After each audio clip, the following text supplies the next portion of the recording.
Hello, everyone. Thank you for joining us today. I am Simone Dotsaton. I am the chair of the Green Committee. Today's speaker is our very own vice chair of the Green Committee, Mark Bueller. Before I formally introduce Mark, I would like to remind you to sign up for our last webinar on Friday, The Intangible Value of Place with Chloe Chapman of Build It Green.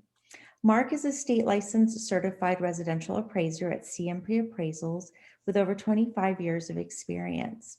As an educator, Mark has taught hundreds of students about the valuation of solar, green, and energy efficient buildings. Be sure to put questions for Mark in the Q&A box and he will address them at the end of the presentation. Mark, we're ready for your presentation. Thank you so much. Thank you, Simone, and thanks to Orange County Realtors for the opportunity to share with you guys. And thanks for all you Realtors for taking an hour out of your day to learn a little bit about solar. Actually, I've probably got about 20 or so slides, and I'm going to get through them. And it's actually, you're going to learn a lot about solar, and I think it's really important. I always impress this upon real estate professionals when I speak to them that just being here shows that you're already setting yourself apart from your competition. Getting an idea of how this all works and how you can relate this to your business and how you can become an asset to your clients is really going to set you apart from your peers. And so the next time you come across a home that has these type of features, you won't be so confused about it, and I'm going to give you some places to go to get some information, and you can be, like they always say, the source of the source. Point them to different places where I'm going to teach you about how to determine issues that we're going to come across with marketability, exactly how does solar work, and what is some ways to begin to try and demonstrate the value of that solar. So a little bit about me. Let me get this PowerPoint started here. That's me. I know that, yes, I'm a dog lover. Like Eileen showed her dog. I thought I'd throw in a picture of my dog. We were out doing a little bit of solar research in southern Utah. And that is my 6 pounds of fury there. I'm an appraiser in Orange County, in SoCal. Orange County, I started in Huntington Beach in 1987. So I guess I should change my bio to over 30 years. The majority of the work that I do is pretty much outside of the lending arena, although I have a very good grasp of what's going on in lending because I'm doing compliance and review work for lenders. I do a lot of work for realtors for pre-listing jobs and for their clients for date of death, estate, type work for attorneys and financial planners and stuff. And I have been for probably about the past 5 years, had the pleasure of working with Simone at Franklin Energy and in other aspects. I've gone out on my own and been educating appraisers and real estate professionals about the value of green, certified green buildings, energy efficiency, and solar has sort of been my little niche that I've fallen into. So that's a little bit about me. And let's do this. Okay, what do realtors need to know about solar? I'm going to teach you about the basics, about what it is, how it works, why would a homeowner buy solar. I'm sure you're aware, if you're realtors, about the marketability issues, and a little bit on how you can demonstrate value, and then where is this all going. So I'm sure I can get this done within 60 minutes. Oh, and also some time at the end for questions, because there's always questions. And one of the questions always is, are you going to share the slides? Yes, we're going to share the slides. So starting with the basics, those are solar panels. We've all seen them. That's rooftop solar. And let me, on this next slide, get a little geeky, a little green geekness. How does solar work? The sun emits photons that hit those silicon cells within the solar panel. And when that happens, there's a reaction that happens when the photons hit that silicon. It releases a molecule, and when that molecule's moving around in that cell, trying to reattach itself, that creates energy. The energy is created on the rooftop or wherever the panels are placed. They could be ground mounted, pole mounted. So we have this chemical reaction, this physical reaction that's happening on your roof. Energy is created in direct current. So we have DC electricity being created on your rooftop. Unfortunately, houses and housing structures and buildings use alternating current. So what do we do with the direct current? The direct current goes to the inverter, which you've probably seen on the side of a home that has solar. And in this illustration, currently battery storage is becoming more popular. So you would have to have a hybrid, or they call it a bimodal inverter there, that has the capability of not only converting the direct current into alternating current, which is what our homes use, but also it has the capability to send it to the home or to the battery. So without the battery, the DC electricity is created on the panels, goes through the inverter, and is sent to the home, and whatever isn't used is sent to the grid. And on the grid, we basically bank up a surplus of kilowatt hours that it's called net metering. So you square up, or you, in the times when it's not sunny or the power goes out, you can draw against your surplus and use the energy from the grid. Even if you have solar, you can draw back your surplus and utilize that. So you might produce more in the summer if you're out in Palm Springs or something than you do in the winter, and you create a bank account basically of electricity.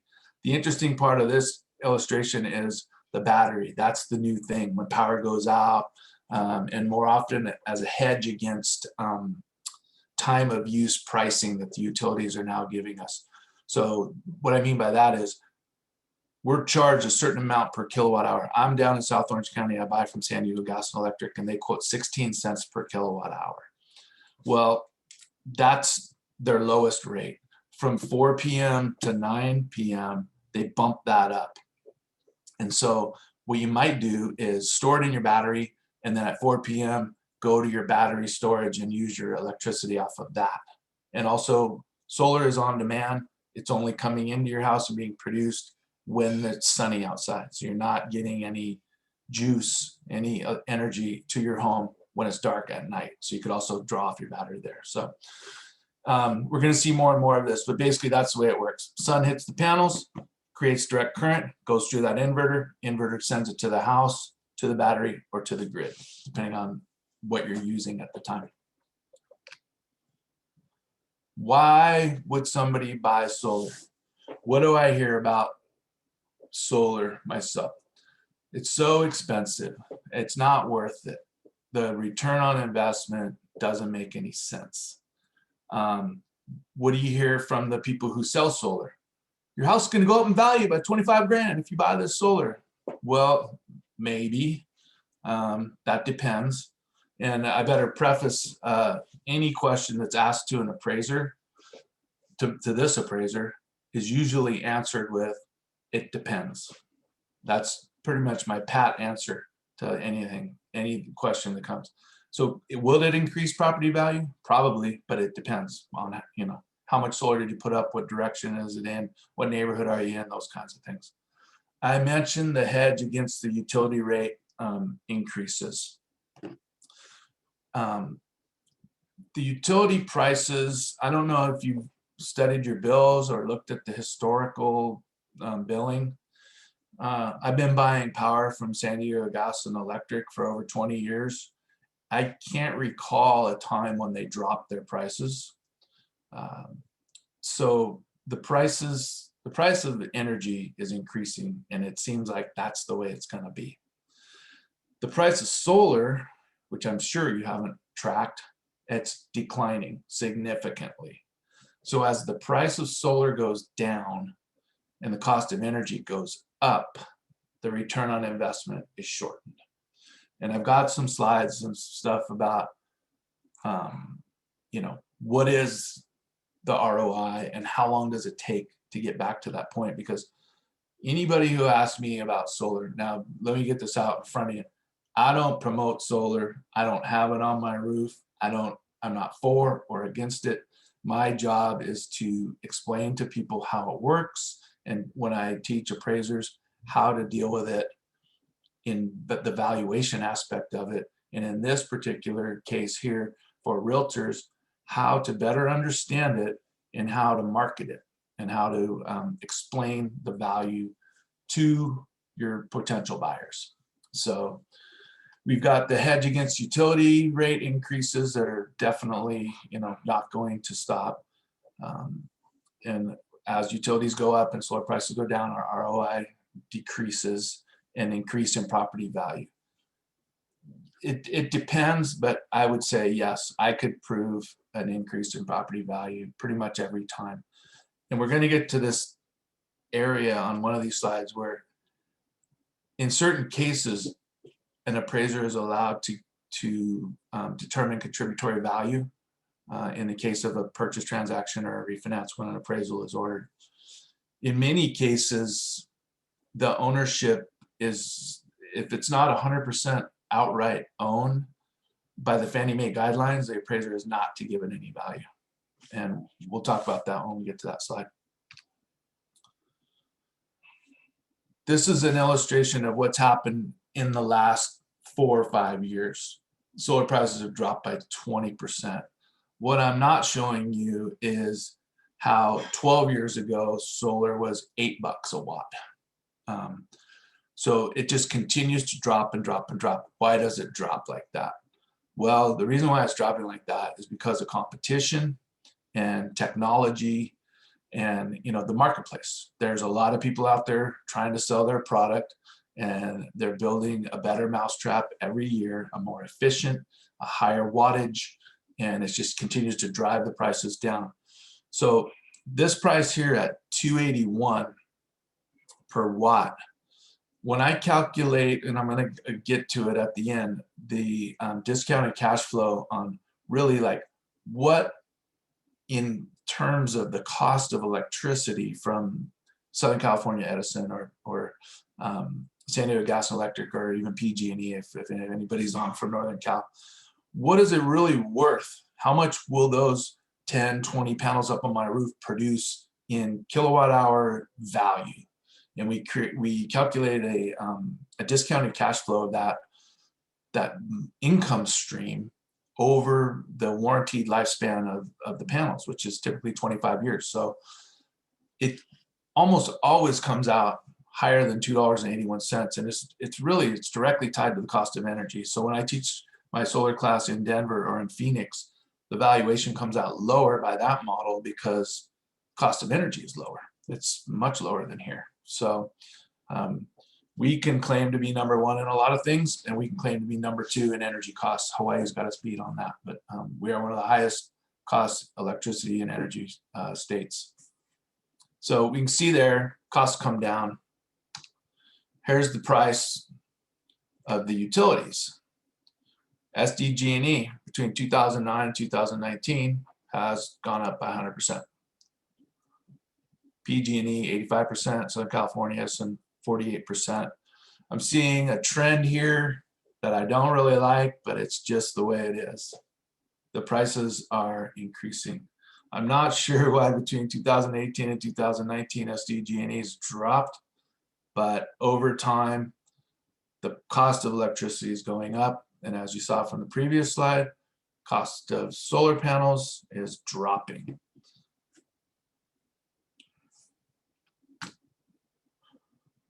This is from EnergySagecom.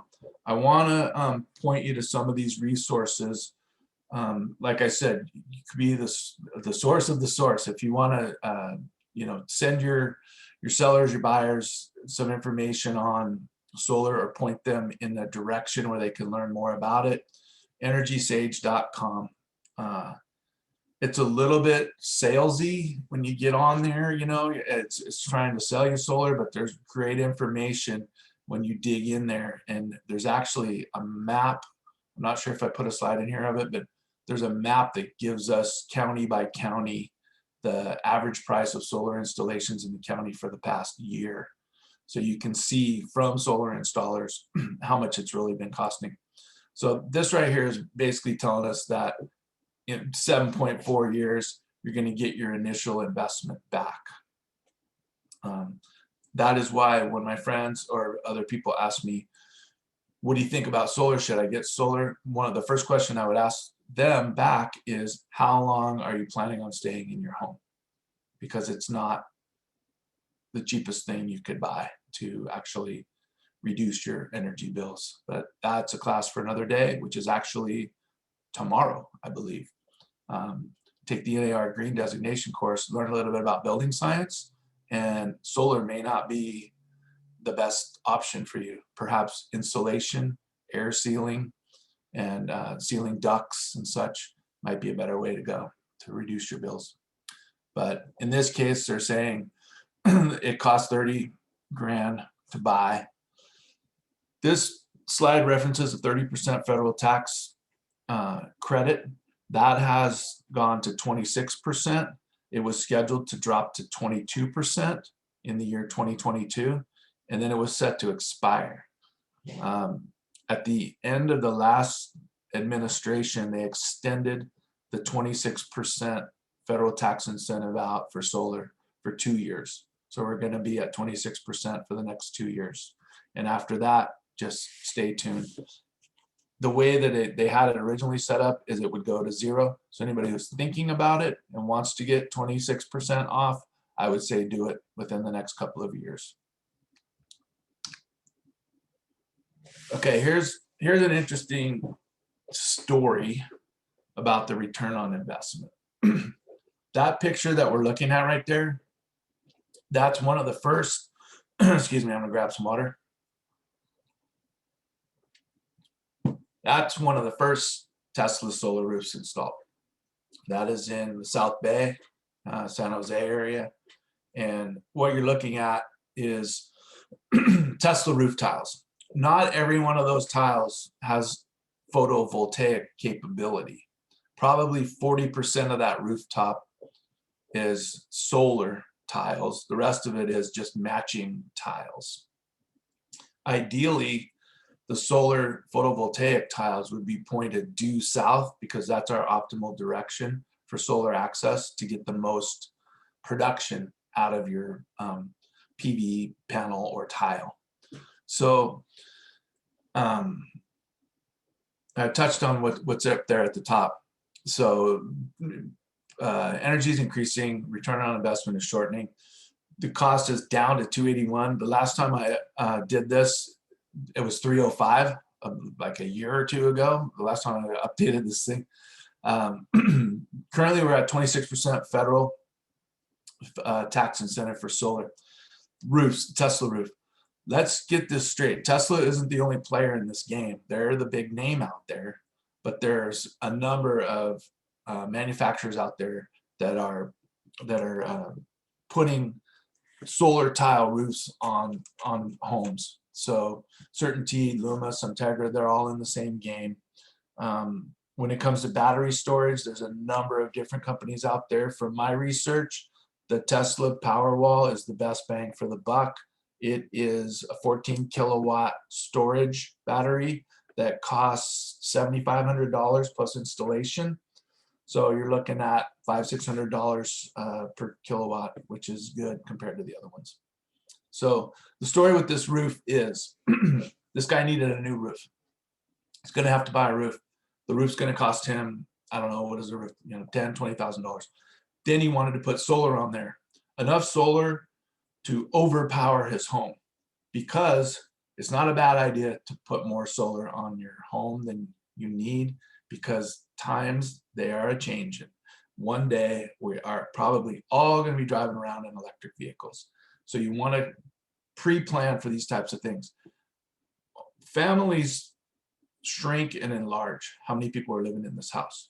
If he's a young guy and he's got a growing family, his energy needs are this right now, but as his kids grow up and start turning on lights and air conditioning and leaving them on all day when they go to school, when they've all got their stuff plugged in, and then everybody has their cars plugged into the chargers and stuff, we're going to need the capacity for that.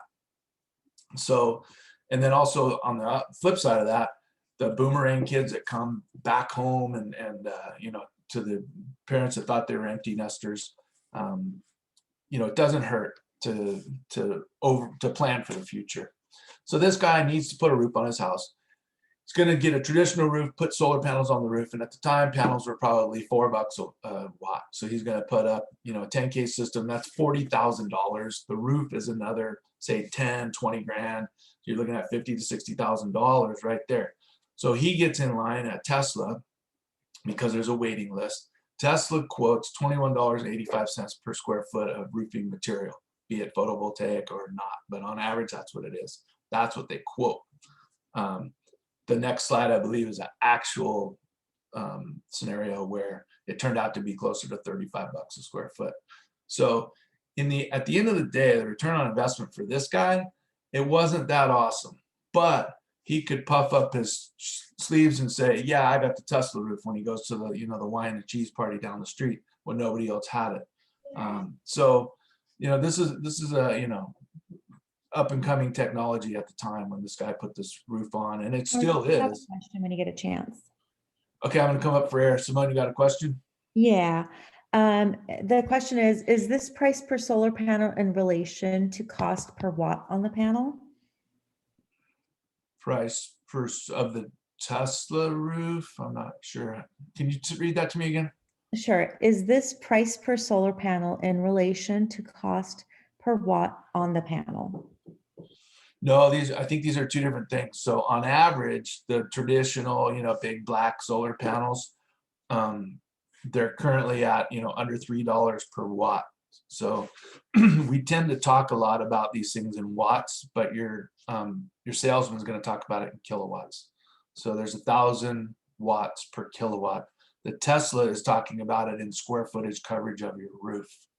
And so it's a different thing. But the point is, the return on the investment for the Tesla roof, it can be shown to be similar, but I don't think that it's as good as just the standard roof mounted solar.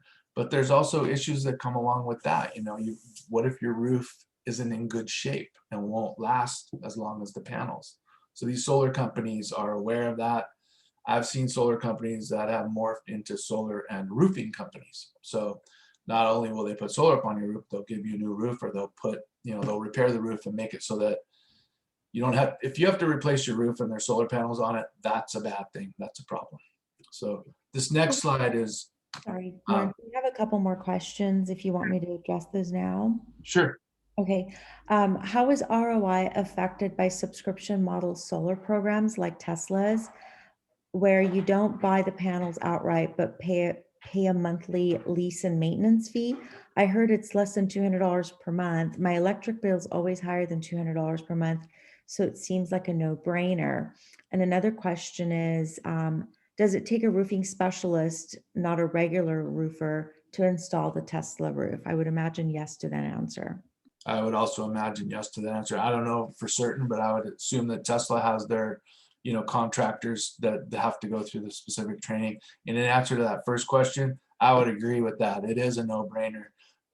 You know, if your utility bill is higher than your lease payment, why not? But we're going to get to the valuation side of that. And unfortunately,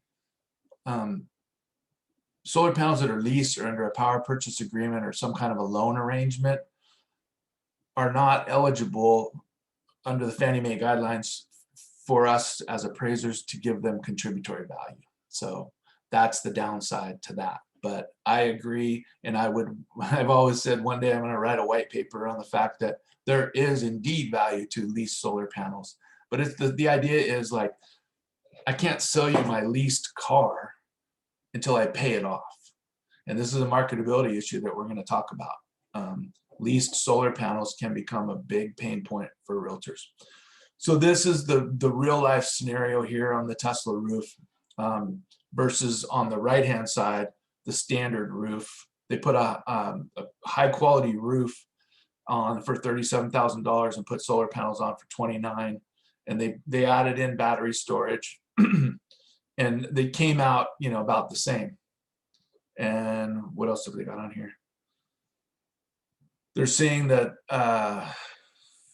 they got more federal tax credit with the solar, with the Tesla roof than they would with putting $37,000 towards a traditional roof, because you don't get that 26% off on that portion of the one on the right on that scenario there.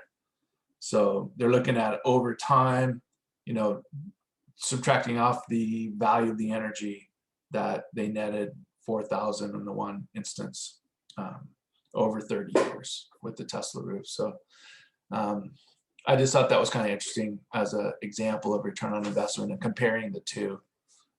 I personally haven't seen a whole lot of solar Tesla roofs. I've seen a lot of homes with solar panels on their roofs, and now Tesla bought out, I believe it was Sunrun or Solar City. So Tesla panels are on a lot of roofs now. So Mark, are you including the maintenance cost of the solar tiles to regular? I'm not sure what they mean by that. And is there a tax credit for roofs? Tax credit for which? For roofs, I think they maybe No. solar. Okay. No. For a solar photovoltaic roof, the Tesla roof, there is a federal tax credit. That was the illustration above. They didn't get the tax credit on their traditional roof that you see as just a regular, you know, composition shingle roof or tile roof underneath those black panels on the right hand side. So that was the illustration here. But okay, this is what I wanted to get at with the marketability issues that realtors come across here. There's a number of ways to have solar on your property, be it on your roof, in your yard, or whatever. We're in Orange County. We don't have a lot of, you know, wide open spaces. So the majority of the solar here is on your roof. Now you can strike a check and pay it in full. You can lease it. And under that situation, you technically don't pay anything for the panels and the mechanicals that run the system. So we call that a photovoltaic array, everything that's involved. The panels, the inverter, all the wiring, and all of, you know, if there's a battery involved too, that's part of the array. You can lease that. In order for it to make sense, the lease payment would have to be less than your typical utility bill, unless you're just a tree hugging hippie that wants to save the world. You're willing to pay a little bit extra, but in most cases, you're going to see the lease payment is less than your typical utility bill. The power purchase agreement is the same thing. So the solar company will come out and they will put the panels up on your roof, no cost. And then they will sell you a certain amount of electricity that will meet your needs every month under a power purchase agreement. Any of that excess goes back to the grid and is banked in their net metering account.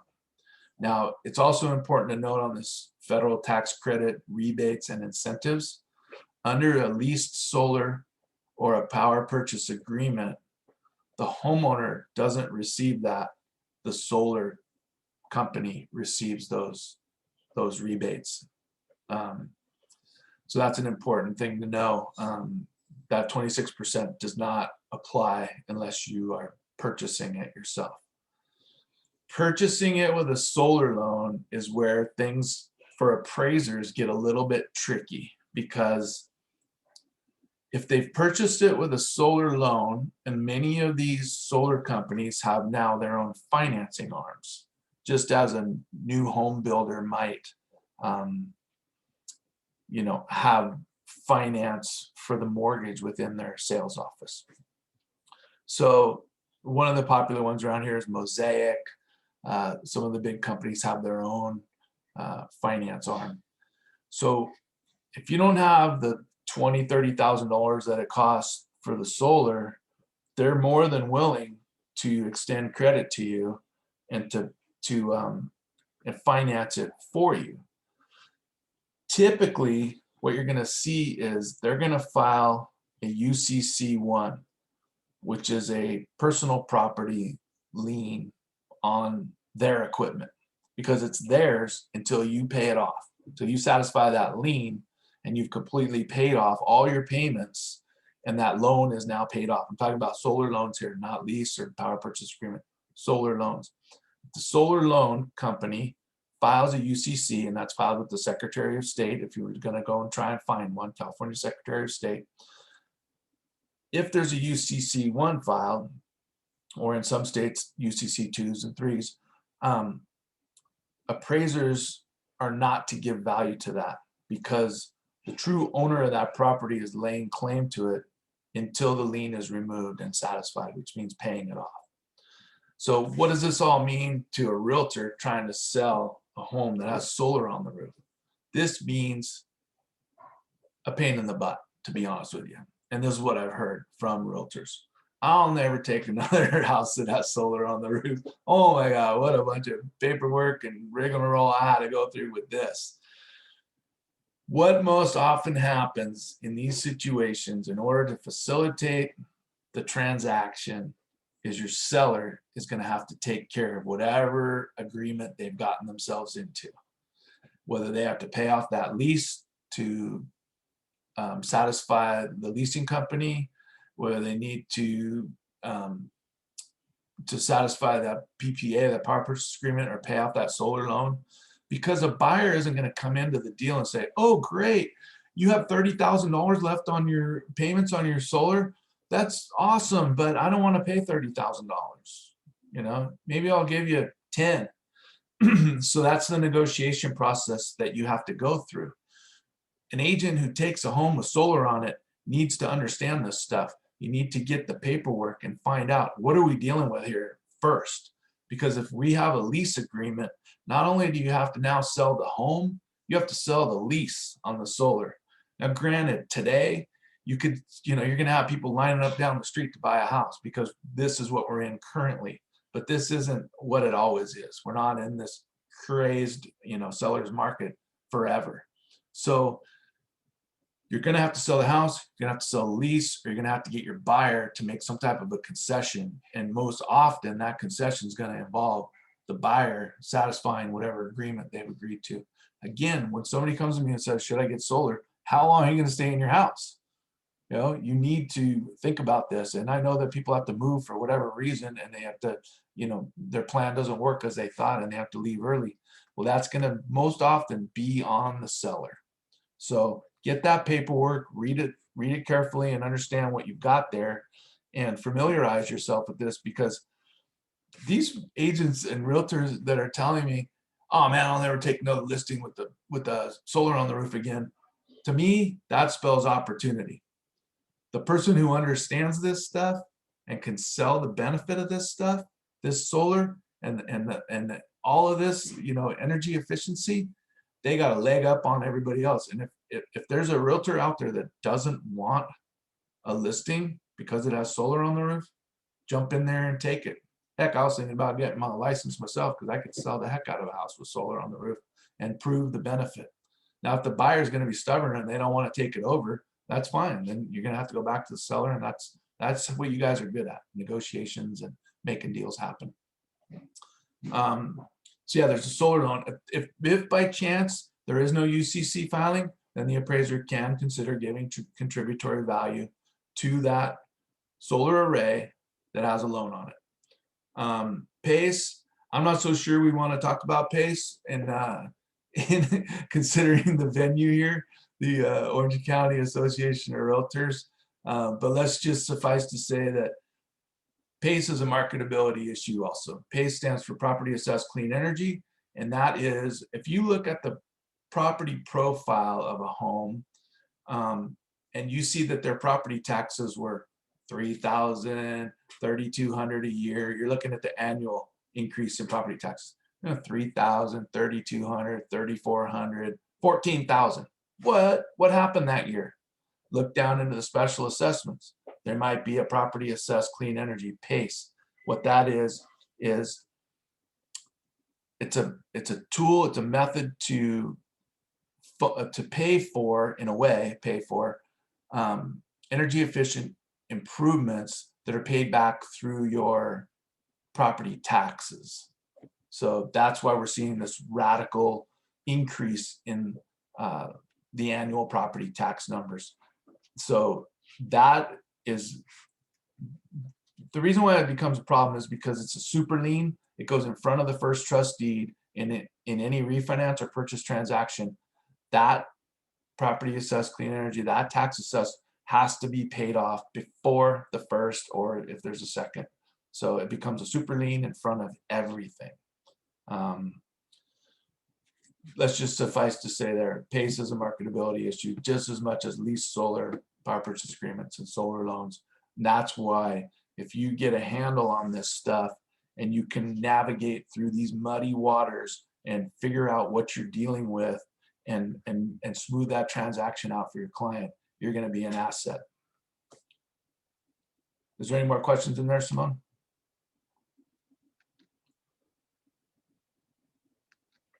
I'll take that as a no. Okay. When it comes to Fannie Mae guidelines, these are for appraisers, but it's important for all of us to know. Fannie Mae, what this basically says is, if the panels are not owned and they're what I would call TPO, third party owned. Third party owned means it's a lease, it's a power purchase agreement, or it has a loan where the homeowner, property owner, isn't in 100% full ownership of that solar array. Fannie Mae guidelines say they may not be included in the appraised value of the property. So the solar salesman comes to the house and says, solar's going to add $25,000 worth of value to your property. He should also say, if you pay them off in full.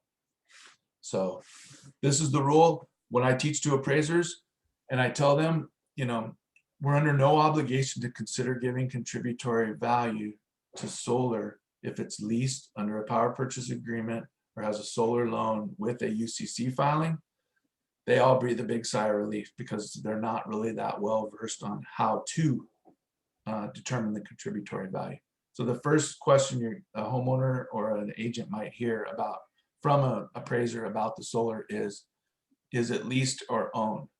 And when you tell them that it's leased, you will hear a large sigh of relief or a phew, because they are now under no obligation to give it any value. So Hey, Mark, know that. Yeah, Simone? A couple questions here. So one is, there's 3 questions. Are there general cost estimates for maintenance of solar panels and or solar roofs? The second one is, how do you appraise for the value of the solar panels that have been on the roof for 10 years, but then the seller wants to sell the house? And the third is a comment that they had a PACE lien that was paid with property taxes. The buyer was okay with paying the loan with the increased property taxes. Is that arrangement typical, paying through the taxes? Let me see if I can recall the first. What was the first question again? The maintenance, basically. Okay, a lot of these newer arrangements will include the maintenance in it. So when I run through I'm just going to show you this tool, but I'm not going to run you through it. It's PB value. That's how we determine through the income approach. It does account for operations and maintenance within that tool. And then what was the next one? I'm sorry. Sorry, I should have probably done them one by one. How do you appraise for the value of solar panels that have been on the roof for 10 years, but then the seller wants to sell the house? Okay, again, there's 3 approaches to value, and I'm gonna run through them as quickly as I can. But when we do an income approach, which is similar to how you would value an apartment building or a duplex or triplex or quadruplex that brings in income, we in a sense we utilize the energy savings as that income. And so this tool would calculate via discounted cash flow what those panels, I mentioned that earlier, what the panels would produce over the lifespan of that solar panel array. Well, one that's 10 years old has got 10 less years of accumulated value of kilowatt hours that it's going to produce. So that's how we would do that. Unfortunately, when we're doing the sales comparable analysis, and we're finding comparables if we can with solar panels on the roof, it's very difficult to determine how old those panels are. So in most cases, it would just be this one has solar panels, and so does this one have solar panels, and so we're going to call them, pretty close to each other, equal. And then the third one, was there a third one?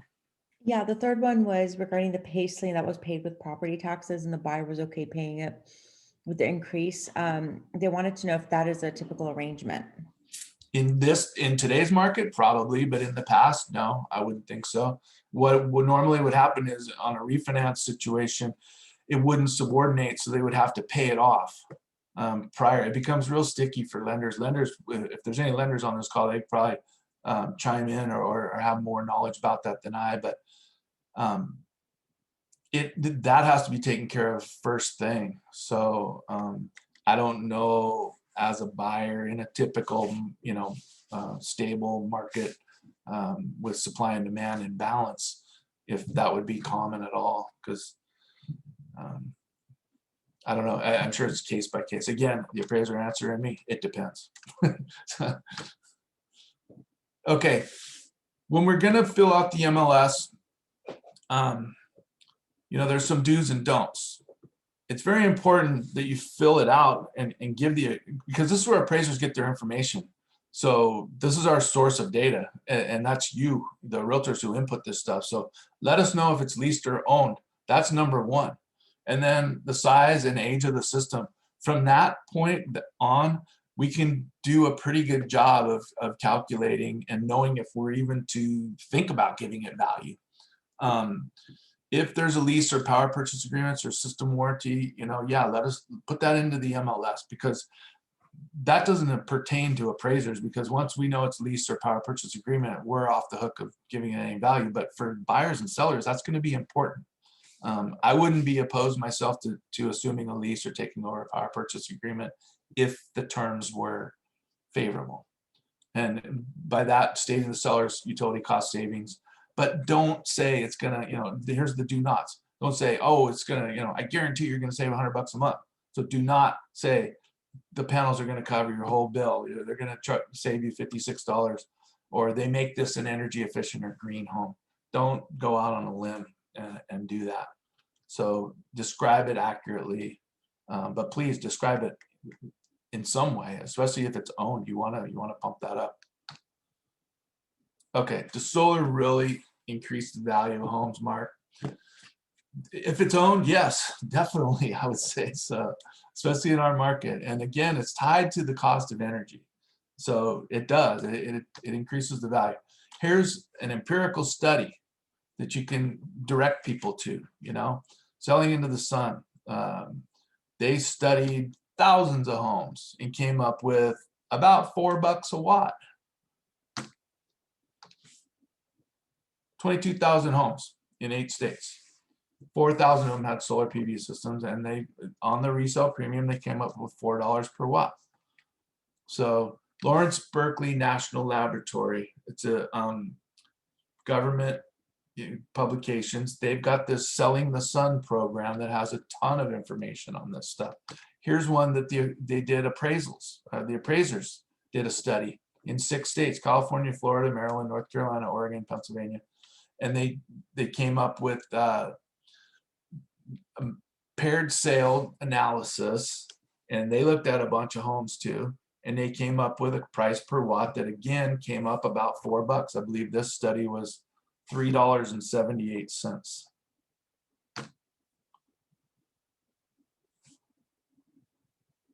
Yes.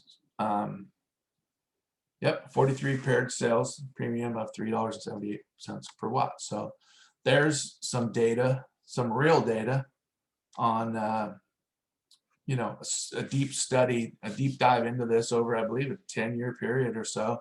22,000 homes. There has not been a larger study than that, and it's showing a $4 per watt increase in resales. I tend to prefer a percentage, and but still, because the price per watt is a kind of a moving target. But both those, and there's a number of different studies out there that are all showing, let's just say this, more than zero. So is there any value to solar? Yes. How much? It depends. In these two cases, about $4 a watt. When appraisers, when an appraisal comes back and it shows a home that has owned solar versus comparables that don't have solar, and they put 0 there because they couldn't find any sales to compare it to, because we're all familiar with the comparable sales analysis. We find a comp that has a pool that's a 3-bedroom, 2-bath in Huntington Beach, it's 1,500 square feet, one without a pool, the one with the pool sold for 25,000 higher. That means pools are worth $25,000. That's basically how appraisers do their job.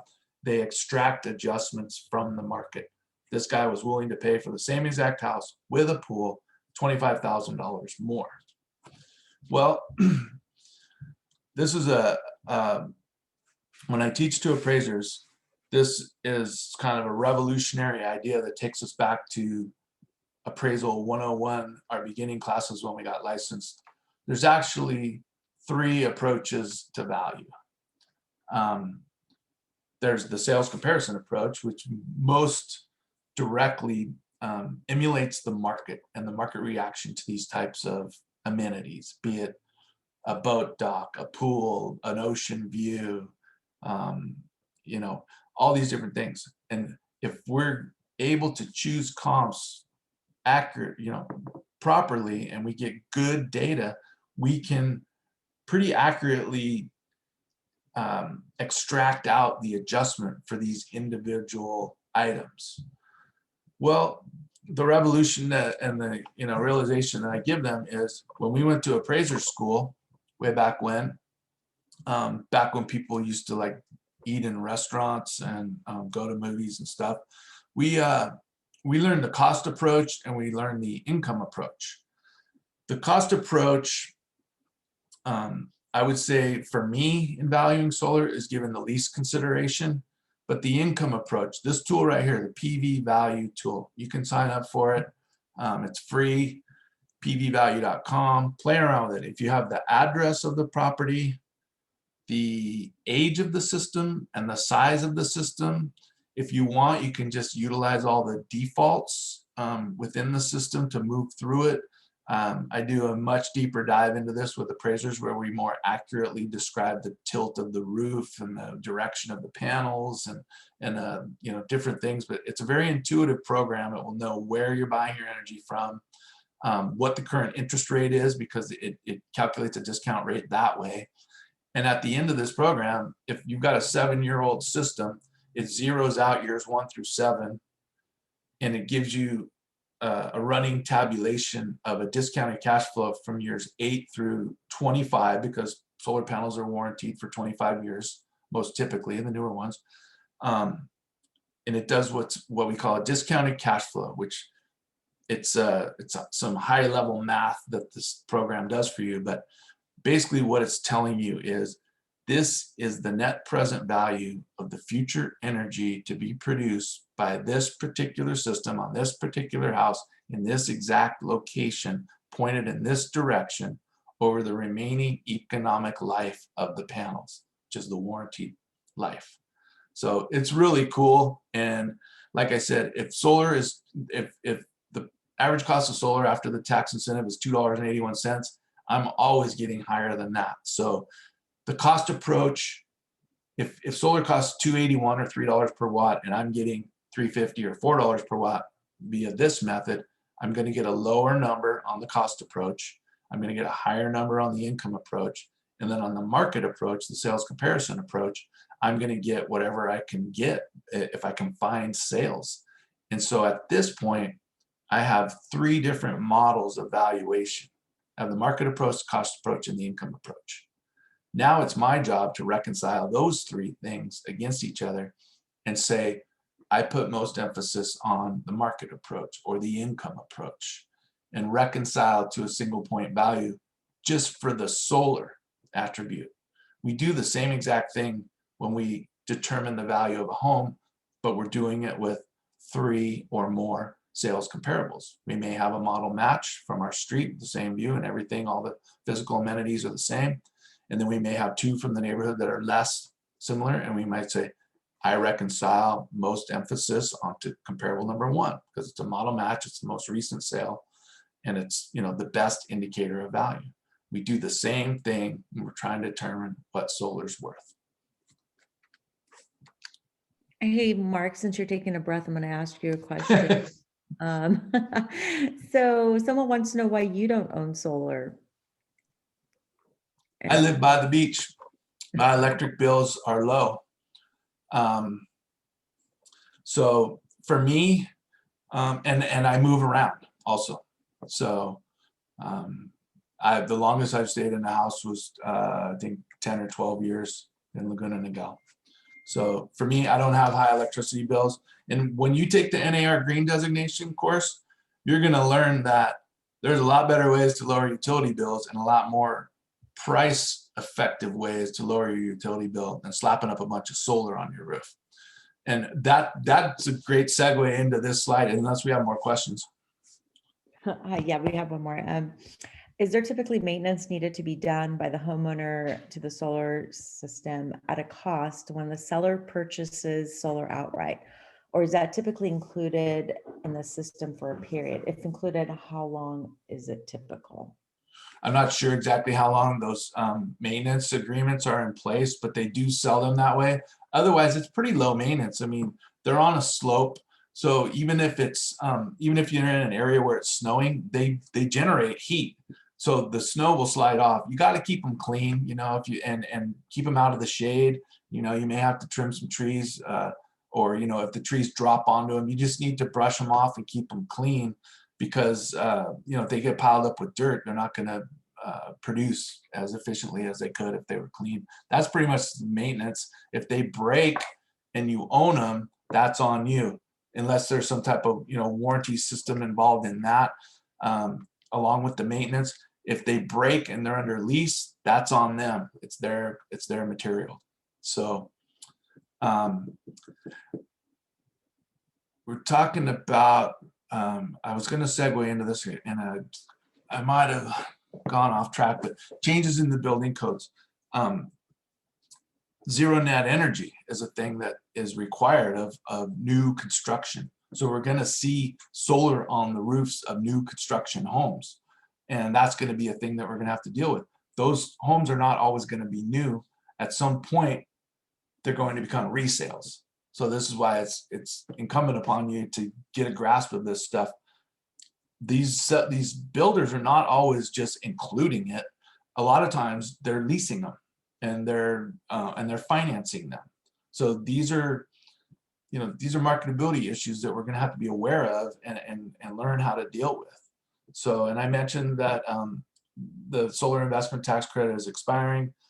The state has renewable energy goals. We're looking at going, you know, all renewable energy by, I believe, 2035. Competency is required of appraisers. It may be required of realtors. I think that anybody who has a working knowledge of this can get ahead of the game, and, you know, and set yourself apart from your competition. So that NAR green designation course, like I was saying, or any building science course, what it will teach is, first, make your home efficient. Do the less expensive and the less sexy items. Don't start with solar and windows. Start with insulation, air sealing, you know, and sealing up your ductwork, making your home a tighter envelope, but also breathable and ventilated. And a byproduct of that is going to be better indoor air quality and a more comfortable place to live. Now that we're been cooped up in our houses now for 1 year, oh my gosh, we're becoming a little more aware of how drafty and how leaky our homes are. If you're going to pay for air conditioning, keep it inside your house. So these are the things that we do first. We reduce our usage and we make our homes more efficient. Then we measure our usage. Then if you feel compelled to put solar on your roof, if you make these types of improvements, you're probably going to be able to put less solar on your roof at less of a cost. So I'm a fan of efficiency, and solar might be a part of it. It might not be a part of it. And like I said, I'm not, advocating for or against. I'm just trying to spread the good word and the information about how to deal with this problem when we're faced with it. So I would definitely tune in for that NAR green designation for the next couple of days with John Shipman and Simone, and check that out, because you're going to learn things in there that not only you might be able to utilize in your own practice, but probably in your own homes. I touched on this. Commercial construction is going to be required to be zero net energy, meaning the building produces as much electricity as it's modeled to use. California wants to go half of their buildings be retrofitted, and the state buildings will be zero net energy. So we've got some pretty aggressive goals here. We're kind of a leader in that, although a lot of states are coming along with that same thing. And we all need to be educated on this, not just realtors and appraisers, but lenders too, underwriters. Appraisers need to learn how to value the solar. The lenders, underwriters are accepting adjustments for solar. They're not questioning it, I believe, partially because they probably don't have a full grasp of what they're really reading. An appraiser that can make a convincing argument and well stated and supported can, the underwriters would accept that. And realtors, you can sell the value of solar. You can sell the benefits of it to your clients. And again, learn it and become a resource to your clients and get out there and sell some houses. And that is it. I left a couple minutes for questions. I'm glad we took them throughout the middle of this thing, but that is my presentation. Please let me know if there's any questions. If you have questions about this stuff, the best way to get a hold of me is via email. And many thanks to Simone, the chair of the Green Committee, to Orange County Realtors, and all of you that attended. I appreciate your time and attention. Thank you, Mark. And on behalf of the rest of our Green Committee, we'd like to thank you, our Vice Chair, Mark, for sharing his knowledge on solar with us. Tomorrow and Thursday, we're hosting the Green Designation courses for free. So if there is not space, the class is sold out with a wait list. However, you do have until 5:30 tonight to get yourself on that wait list, and we will make sure that you get a link to attend tomorrow. You do get 16 hours of continuing education credits that are good for 4 years. That's for license renewal. So even if you recently renewed your license, you can keep those 16 hours for the next time. And you also get your NAR green designation. And that's it, guys. Thank you so much. Have a great rest of the day.